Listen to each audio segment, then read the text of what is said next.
Boa noite, meus amigos. Olha, essa semana eu recebi uma quantidade gigantesca de mensagens. Eu recebi mensagens pelo WhatsApp, eu recebi mensagens pelo Instagram, recebi mensagens pelo e-mail. Eu fiquei até confuso. Falei, bom, alguém deve ter feito alguma postagem aí nas redes sociais, alguma coisa que acabou gerando confusão em todo mundo aí. Alguém deve ter falado alguma coisa sobre hipertrofia. Eu não sei muito bem o que foi que aconteceu, não, mas enfim. A grande pergunta é, Haddad, por que minhas coxas não hipertrofiam? Meus amigos, nós estamos aqui hoje na nossa quinta-feira, nosso encontro para falar sobre coisas que nós gostamos, musculação. E esse é que é o assunto de hoje. Você conhece pessoas que treinam perna e não conseguem hipertrofiar? Você já teve um momento em que ficou aí empacado e a musculatura não respondia? Pois é sobre isso que nós vamos falar hoje. Mas primeiro, eu quero jogar um cenário para você, porque se não for dentro de um contexto, fica muito difícil avaliar se tem ou não tem hipertrofia muscular acontecendo. Eu sei que vocês têm visto muitos professores, excelentes professores, discutindo sobre atividade eletromiográfica deste ou daquele exercício. Ah, esse é melhor, esse é melhor, esse é melhor, esse é melhor. Eu sei que vocês têm encontrado aí diversos professores falando sobre técnica de execução. Executar o mesmo exercício assim é melhor do que assim. Isso tudo é muito importante. Muitas pessoas têm discutido se é mais interessante colocar intensidade, treinamentos árduos, ou se é mais interessante aumentar a frequência semanal dos treinos. É um outro tópico extremamente importante, mas hoje nós vamos analisar essa história dos volumes de membros inferiores. Bom, o que é preciso para que um músculo hipertrofie? Qual é a primeira variável que precisa estar presente? Sem isso, o músculo não vai hipertrofiar. Tensão. Essa é a primeira situação gerada dentro da célula muscular, especificamente nas membranas, para induzir estímulos hipertróficos, ativação de fatores mecânicos de crescimento, fatores de crescimento similar à insulina. Nós precisamos gerar tensão. Gus Sampaio, tensão. Isso aí, meu querido, tensão. A partir do momento que você gera tensão, você ativa uma cascata de eventos que podem induzir hipertrofia muscular, mas que na verdade induz síntese proteica, se houver proteína. Se você precisa gerar tensão, meus amigos, então já não é qualquer peso que vai promover hipertrofia. Concorda comigo? Você precisa gerar tensão. Então, quando você senta na cadeira extensora e você vê, quando você analisa, uma cadeira extensora e você olha Brent Warren fazendo cadeira extensora com todos os pesos da máquina, mais umas anilhas de 20 pendurada, aquele movimento explosivo jogando o peso para cima e para baixo, ele está gerando uma tensão satisfatória. Mas a sua aluna lá na academia fazendo cadeira extensora com 5 barrinhas, ela não gera uma tensão também? Não, ela não gera. Para o treinamento de força, meus amigos, para treinamento de força, existe uma relação de proporcionalidade, ou seja, se o Brent Warren levantando 150 quilos na cadeira extensora faz uma força de 70% e a sua aluna levantando 25 quilos também faz uma força de 70%, proporcionalmente eles estão tendo ganhos similares.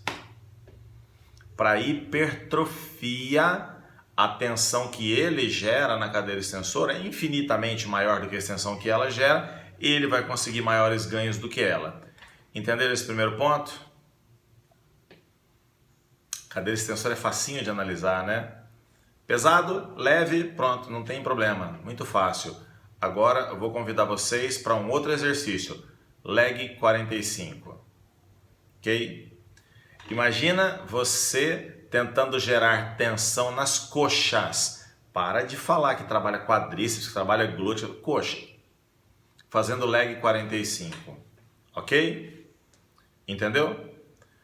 Bruno Gilead, mas isso não é relativo? Então, querida, acabei de falar relativo para força. Hipertrofia não é relativo, tá?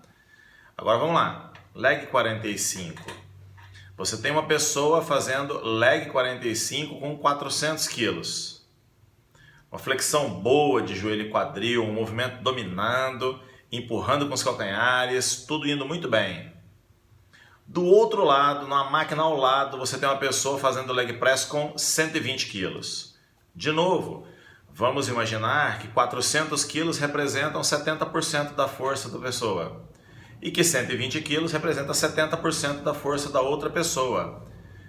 Em termos de força, de ativação neural, de drive neural, eles estão fazendo um trabalho muito parecido. Eles vão ganhar força correspondente a um treino de 70%. Mas a hipertrofia. Você, no seu imaginário, acredita que faz sentido a tensão muscular, o grau de estiramento muscular, de microlesões na ação excêntrica causada por 400 quilos? Você acha isso similar ao que acontece com 120 quilos? Músculo é músculo. Não interessa se você é rato, se você é gente, músculo estriado esquelético é músculo estriado esquelético. Percebe então que é preciso ter força? Sim. Percebe então que não faz muito sentido o seu aluno com 3 meses de treino, 4 meses de treino, e você ficar vendendo a imagem de que você é o personal que oferece grandes resultados. Nesse intervalo de tempo, é até ruim você fazer a propaganda da hipertrofia, porque ele nem chegou na fase de ganhos expressivos de força. Mas é um caminho, né? Uma maneira de motivar a pessoa, isso é importante. Agora vamos para um exercício um pouco mais criterioso, que a maioria das pessoas, ditos estudiosos da musculação, falam como se fosse um ateu falando da Bíblia, tá? Agachamento. Todo mundo, uau, agachamento tem que ser completo, tem que isso, é o melhor exercício para glúteo, faz, acontece. Você agacha em nome de Jesus. Você já agachou alguma vez na sua vida? Pois é. De fato, o agachamento é um exercício espetacular. Mas vamos aos fatos. Quando você agacha, você usa o corpo inteiro.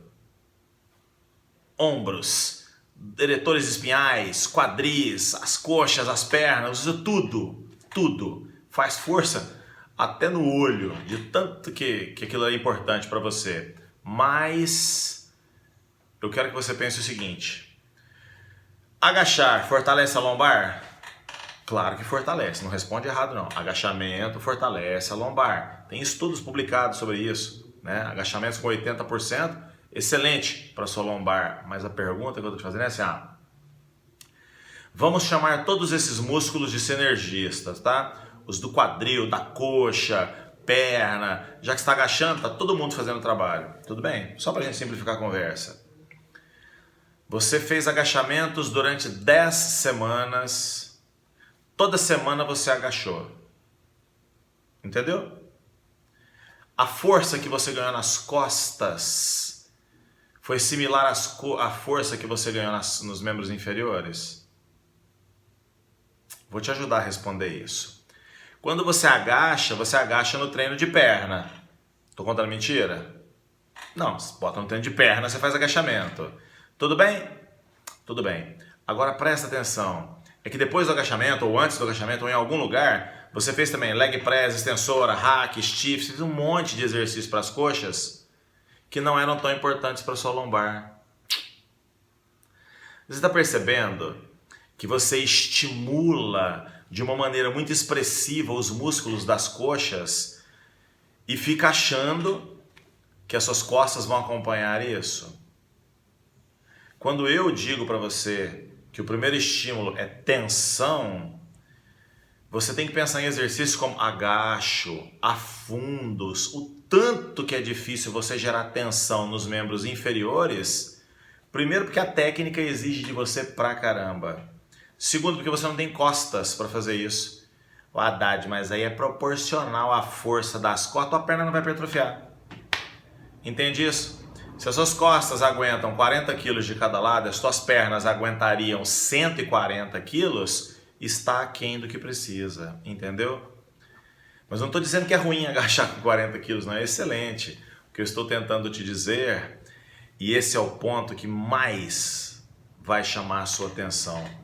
Para você fazer um bom treino de membros inferiores e hipertrofiar esses cambitinhos aí, meus queridos, você precisa fortalecer todos os músculos que estão envolvidos nisso. A propósito, você precisa de muita lombar, mas muita lombar. Um trabalho que seja verdadeiramente expressivo para os seus membros inferiores. Consegue entender isso? Você não vai conseguir fazer um trabalho muito impactante de membros inferiores se você não fortalecer suas costas. Por isso, pessoas que fazem treinamento de agachamento também treinam o levantamento terra, que é um exercício interessante para as costas, mas também treinam hiperextensão lombar, também fazem exercícios abdominais, porque são exercícios que complementam e preparam para você fazer um treinamento de perna mais expressivo. Tudo bem até aqui? Dessa forma, meus amigos, eu sugiro que você que está montando treino para o seu aluno mais iniciante ou no máximo intermediário, que você comece a amadurecer a ideia de, nos treinos de costas, colocar exercícios específicos para lombar. Específico, remada já pega lombar. Não para com essa história de pega, fortaleça lombar. E não adianta vir com exercícios de estabilização ao core, não, exercício isolado de lombar é preciso. E depois exercícios globais, como levantamento terra, exercícios inespecíficos, como stiff, para que você consiga pernas bem treinadas no dia de pernas. Haddad, mas eu nem divido o treino do meu aluno ainda. Ótimo! Coloque os exercícios de lombar para que você consiga melhorar a técnica. Aqui o Bruno, hiperextensão e prancha eu uso muito. E isso te ajuda demais. Pessoas que têm costas fracas não agacham. Pessoas que têm costas fracas não agacham. Ninguém tem perna fraca não, gente. Todo mundo faz leg press, leg 90, faz hack e põe peso e treina na excêntrica com gente ajudando na concêntrica. O pessoal não tem costas. O sujeito é capaz de fazer um leg press com 400 quilos, vai agachar, agacha com 100. Eu quero morrer. A hora que eu vejo isso, eu quero morrer. É o cúmulo do treinamento mal elaborado, a menos que ele tenha lesões. Eu, por exemplo, agacho super leve e faço leg press mega pesado, porque tem um histórico nada bom. Então eu preciso ainda fortalecer muitas costas. Então, acrescentem exercícios específicos para lombar e para o abdômen. Estamos juntos? Haddad, o abdômen, ele protege a lombar? Não. Não. O que ele faz é todo um trabalho cooperativo junto com a sua região lombar. Ele, em conjunto com a lombar, forma uma das partes do seu core, tão falado hoje em dia, né, que é a musculatura abdominopélvica. Meus amigos, quando... Marcelo Oliveira, professor, executar o leg press com a cabeça desencostada do banco pode causar lesão cervical? Nunca. O pessoal aqui na academia vive falando isso, porque não conhece a anatomia do disco intervertebral da região cervical. Não lesiona. O que acontece é que você está fazendo um exercício com exigência muito grande de esternocleidomastoide, de músculo miloioide, e isso causa o que a gente chama de síndrome da gravata, né? Causa um problema postural e aí no futuro isso pode dar problemas, então não é possível acontecer lesão aguda, mas efeitos crônicos até podem acontecer, tá bom? No leg press, uma das coisas que mais me chama a atenção é que as pessoas fazem o leg press empurrando com o abdômen. Já perceberam isso? Faz um barrigão na hora de empurrar o leg press? Isso não pode. Isso é uma coisa que precisava ser corrigido, né? Isso precisa ser corrigido porque, na verdade, exige demais a extensibilidade do transverso do abdômen.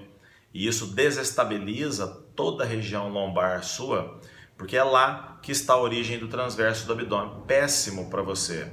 Uma outra coisa é que quando você faz esse barrigão, você mudou voluntariamente a posição do seu diafragma. E isso no futuro causa uma respiração bem mais curta, bem mais superficial. Então, quando vocês forem fazer leg press, barriguinha para dentro. É para fazer com a cintura pequenininha, entendeu? A força é nas coxas, não tem nada que ficar empurrando com o abdômen. Tudo bem, meus amigos? Então, por que suas coxas não hipertrofiam? Suas coxas não hipertrofiam porque você não consegue colocar... não consegue colocar intensidade. Mas deixa eu ver uma coisa e perguntar aqui. Nossa, que tanta pergunta. John, nutricionista. Posso tirar o glúteo do assento? Jamais. Você nunca pode fazer um movimento de arredondar a sua lombar, que esse é o mecanismo que causa a lesão do disco. Quais exercícios e alongamento você recomenda para quem está com ciático atacado? Você precisa alongar os rotatores do quadril, né, os rotatores externos, e alongar a região glútea. O mais simples de todo é fazer alongamento com a perna cruzada, né, uma flexão do quadril com a perna cruzada em rotação lateral. Isso aí desbloqueia qualquer situação dessa. Quais exercícios de alongamento você comenta? Sim, é o Marcos, né? No leg o quê? Não, eu entendi, do leg press. Ensinar iniciantes a respirar sem fazer manobra de valsalva é correto? Não. Bruno, ele tem muita coisa para aprender. Aperta o calcanhar, peito para fora, faça força, equilibra, distribua o peso nas duas pernas, deixa a respiração passiva. Mesmo no leg press, na cadeira extensora, deixa isso passivo, entende? Passivo. Ele naturalmente vai fazer a manobra de valsalva a hora que precisar, tá? E a manobra de valsalva só é contraindicada para pessoas hipertensas, então deixa prender a respiração. A lombar deve estar travada em neutra, cóccix apoiado e torácica também. Imagino que ela deve estar falando do leg press, né? A lombar deve estar travada. A lombar ela fica retificada ou, na pior das hipóteses, mantendo ainda um pouco de lordose, tá? O que é impossível de fazer no leg press, mas tem gente que acha que é possível, ok. E a lombar fica toda apoiada o tempo todo, a sacral fica apoiada e a região glútea fica apoiada, né? Sim, em neutra deve estar falando da retificação, né? Humphrey, umbigo colado nas costas. Esse é o Humphrey, mega campeão. Leg 45 e agachamento sem usar o bracing. Pode alargar a cintura, professor? Não, não pode alargar a sua cintura. Pode causar hérnias umbilicais, pode causar instabilidade das vértebras lombares, pode causar hérnias inguinais. Então, o tempo todo, fazer o exercício com o abdômen contraído. O pulmão, sim, está cheio, o abdômen está contraído, mas o transverso também está contraído, tá? Mas não. Felipe Fuá. Algum livro você indicaria? Periodização do treinamento de força? Olha, tem bons livros aí na área de periodização, evidentemente do professor Antônio Carlos Gomes, que é a única pessoa que sabe de verdade periodização aqui no Brasil, né? Mas o professor Jonato Prestes escreveu um livro muito bom sobre musculação que falava algumas coisas sobre periodização, que vai ajudar bastante. Como dar volume na coxa? Tatiane Areda. Volume você consegue com exercícios basicões. O exercício maior mass builder que nós temos é o agachamento. Entretanto, a maioria das pessoas fazem de uma maneira que não vai causar aumento de volume nenhum. Daí, nesse caso, eu prefiro que a pessoa faça o leg press bem feito. Cadeira extensora, ela dá um shape, uma aparência melhor para o quadríceps, mas muitas vezes você olha na fita métrica e não conseguiu volumizar a coxa. William, no supino eu prefiro fazer com os pés. Outro dia a gente fala de peito, querido. Marcos Alcântara. Professor, a fascite plantar, recomenda algum alongamento e exercícios específicos? Sim. Fascite é exatamente por overuse e você precisa alongar a aponeurose plantar, o tríceps da perna, alongar os músculos dorsiflexores, assim como os flexores plantares, todos, ok? Sessão de... deve ser sensação, né? De ardência na lombar durante o treino, atrapalhando demais, treino de perna. Vai fazer alongamento, Leandro. Isso é isquemia na região lombar. Pode ser vértebra mal posicionada, pode ser sua pelve que está mal alinhada, mas de todo jeito, independente do que for, você precisa se alongar, né? Essa isquemia passa com o aumento da flexibilidade. Júlio, tem a ver ureia alta com excesso de treino? Na maioria das vezes, dieta inapropriada, tá?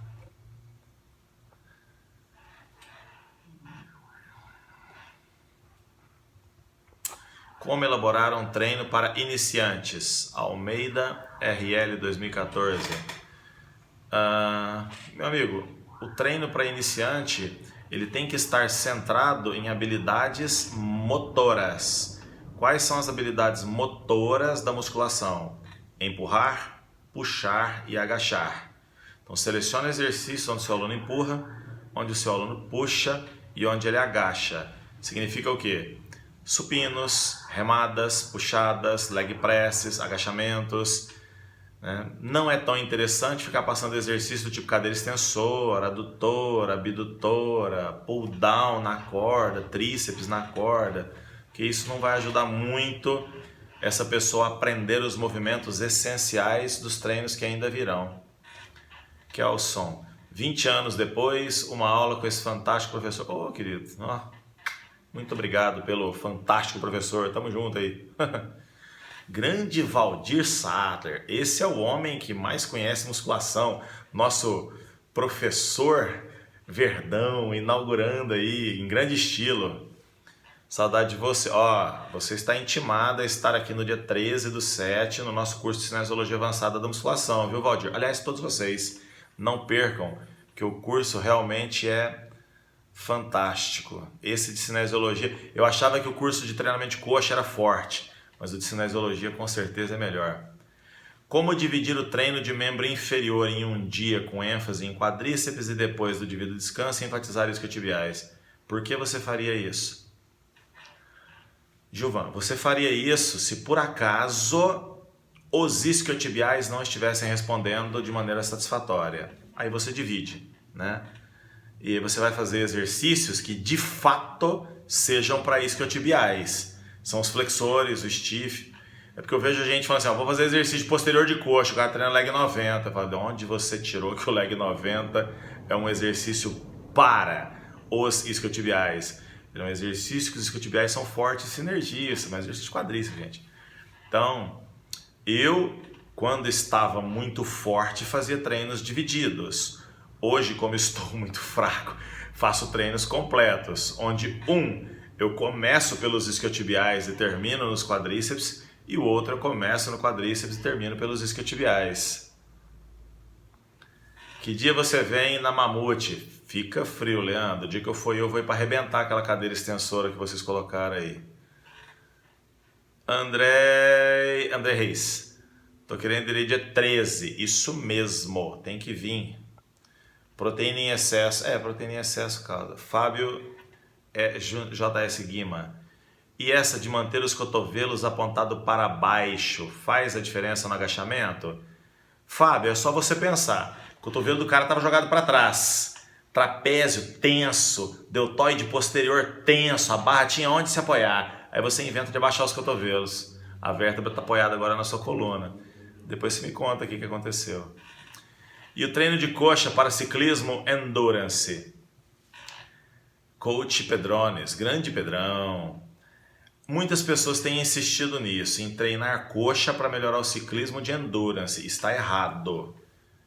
Eu não disse que eu acho, eu estou afirmando. Isso é um erro grosseiro. Não se faz isso, porque é mais um problema metabólico para o ciclista resolver. É mais uma quantidade de carboidrato que vai ter que entrar dentro daquele músculo, é mais ação da glicogênio. Então, é muito difícil para uma pessoa conseguir fazer valer o tempo de recuperação. Haja glicogênio sintetase para fazer isso. Melhor colocar um exercício de força, uma vez só na semana. O resto ele resolve no pedal mesmo. Amigos, ciclistas tinham que fazer pilates, que é para desmanchar aquela postura que a bicicleta obriga a ficar, tá bom? Professor, condromalácia patelar, quais os melhores exercícios? Nenhum. E alongamento? Todos. Exercício para quem tem condromalácia isométrico, todos em isometria. Como dividir o treino feminino com o objetivo de ganho de membros inferiores, hipertrofia com mínimo desenvolvimento de superiores? Se você não quer desenvolver os superiores, não treine ou treine circuitado com cargas leves para ganhos de resistência. Ou então você faz um exercício de força, o resto tudo de resistência, tá? Agora, para membros inferiores, é do jeito que a gente já sabe mesmo. Mas deixa eu ver se eu entendi a pergunta, Gilvan. É para ganho de membros inferiores com mínimo desenvolvimento de superior. Então é isso mesmo. Isso é tranquilo. Zuzu. Professor, melhorar o aspecto dos...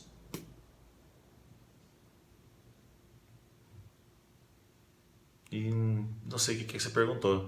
Refaz a pergunta aí, por favor. Ana Paula, treinador raiz. Algum exercício específico para desenvolver melhor vasto lateral? Profundidade. Maria Gabi S. Coelho. Profundidade.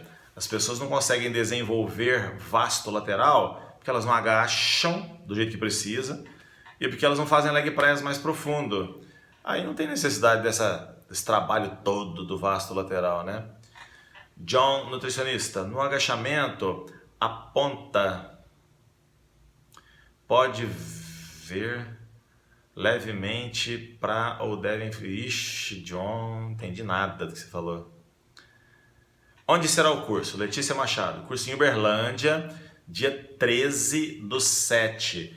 É sábado o dia inteiro e no domingo até na hora do almoço. Todos os exercícios são discutidos com base cinesiológica, com discussão das variações, do para quê, para quem e quando. Vocês não podem perder. Não existe personal trainer que não saiba a cinesiologia, né? Zuzu, John, pés seguem a linha da patela. Se a patela for lateralizada, os pés também devem ficar abduzidos. Minha querida, é exatamente o contrário do que você está afirmando. O joelho segue os pés, não os pés seguem o joelho. É muito perigoso fazer o contrário. Como será o foco desse curso do mês 7? Já falamos sobre isso. O que é inibição recíproca e falha concêntrica momentânea, professor? Inibição recíproca é um termo muito mal colocado dentro da musculação. Esse termo ele adivinha de um reflexo de sustentação positiva lá dos estudos da fisiologia da postura. E falha concêntrica momentânea é exatamente a falha concêntrica, é você não conseguir levantar o peso. Falar que ela é falha concêntrica momentânea é assinar um atestado de nada. É você cometer um pleonasmo, porque se ela é concêntrica, ela é simplesmente momentânea. A concêntrica vai acabar daqui a pouco, né? Então, vamos organizando aqui. Tiago Fidali, meu salvador da pátria, o homem que é o meu co-orientador lá no mestrado, me salva de todo jeito. Bom que você está aqui com a gente.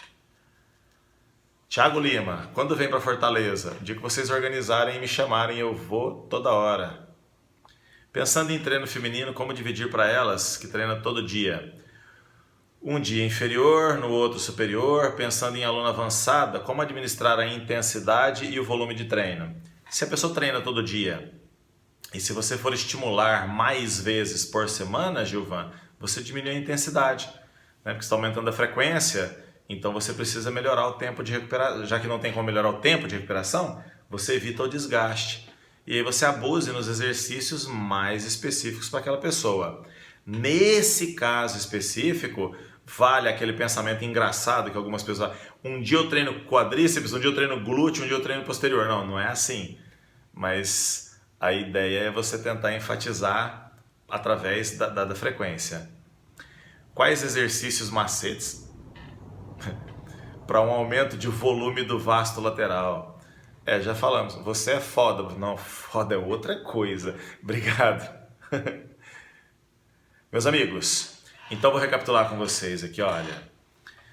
O segredo para você aumentar volume dos membros inferiores é você conseguir colocar intensidades verdadeiramente desafiadoras. Enquanto o leg press da sua aluna estiver com 80, 100 quilos, não tem hipertrofia. Isso não é relativo. Isso é coisa do papai do céu lá de cima. Foi ele que desenvolveu a célula estriada esquelética. É preciso colocar tensão. Sem tensão, não tem crescimento. Agora, como você vai gerar tensão numa pessoa fraca? Não vai. Então, trabalhe os exercícios básicos, mas lembre-se, os músculos, eles não ganham força na mesma proporção. Você vai precisar de exercícios específicos para complementar esse trabalho. Vou deixar esse material salvo aqui para vocês conferirem mais um pouquinho amanhã. Por agora, fiquem com Deus e um par de dumbbells.